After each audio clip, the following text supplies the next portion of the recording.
नमस्कार, मी प्रियंका. शंखनाथमध्ये आपलं स्वागत आहे.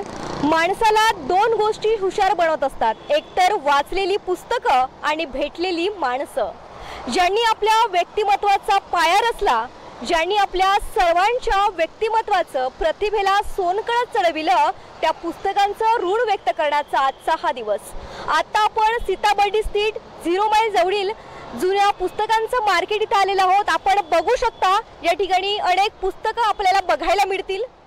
स्पर्धा परीक्षेची तयारी करणारे विद्यार्थी असोत की मेडिकलचे विद्यार्थी, या विद्यार्थ्यांना संदर्भासाठी आणि अभ्यासासाठी जुन्या पुस्तकांची फार गरज असते. मात्र बुक डेपोमध्ये किंवा पुस्तकालयांमध्ये ही पुस्तकं उपलब्ध होत नाहीत. ती उपलब्ध असतीलही तरी ती महागडी असतात. अशा वेळी बाहेरगावी येणाऱ्या गरीब विद्यार्थ्यांना स्वस्तामध्ये पुस्तक उपलब्ध होत असतील तर ती जागा म्हणजे आहे नागपुरातील 0 माईल. या ठिकाणी विविध दुर्मिळ पुस्तकं उपलब्ध असतात. विद्यार्थ्यांनी वापरलेली पुस्तकं हे अभ्यासानंतर इथं परत केली जातात आणि पुन्हा ती गरजू विद्यार्थ्यांना विकली जातात. म्हणजेच काय की पुस्तकांचं पुनर्वापर इथं होत असतो. सीताबर्डी स्ट्रीट 0 माईल जवळील पुस्तकांचं जुनं मार्केट या ठिकाणी कसं चालतोय ते आपण त्यांच्याकडनं जाणून घेऊयात. नमस्कार सर, आणि तुमचं नाव सांगा. रोशन शेंडे.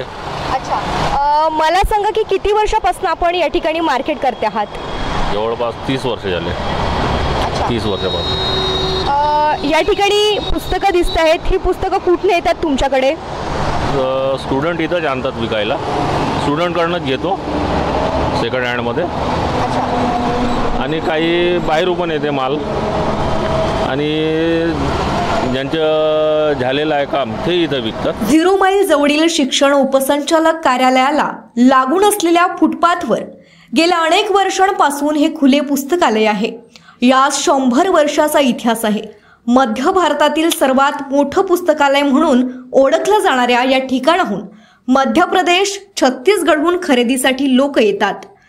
वाहतुकीस कुठलाही अडथळा न होता या दुकानातून अनेक जण हक्कानं पुस्तकं खरेदी करतात. जुनी कुठलीही पुस्तकं मिळण्याचं हे हक्काचं स्थळ.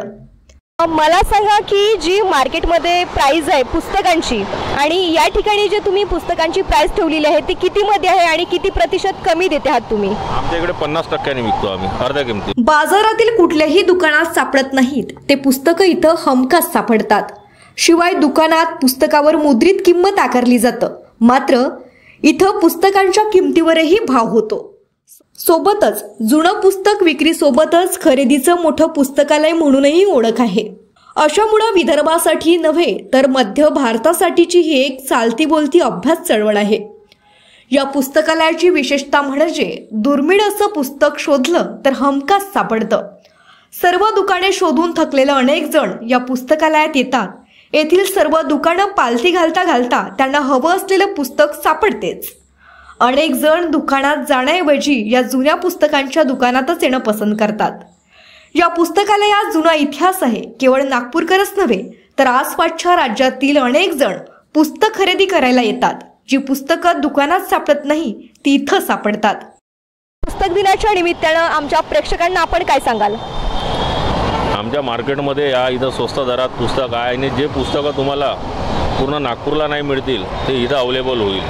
आणि हा मार्केट जवळपास 30-35 वर्ष 40 वर्ष जुना मार्केट आहे. पुस्तकं आणि चांगली माणसं लगेच कळत नाही, त्यांना वाचावं लागतं. म्हणून वाचाल तर वाचाल. कॅमेरामॅन सचिनसह मी प्रियंका ठाकरे, शंखनाथ, न्यूज नागपूर.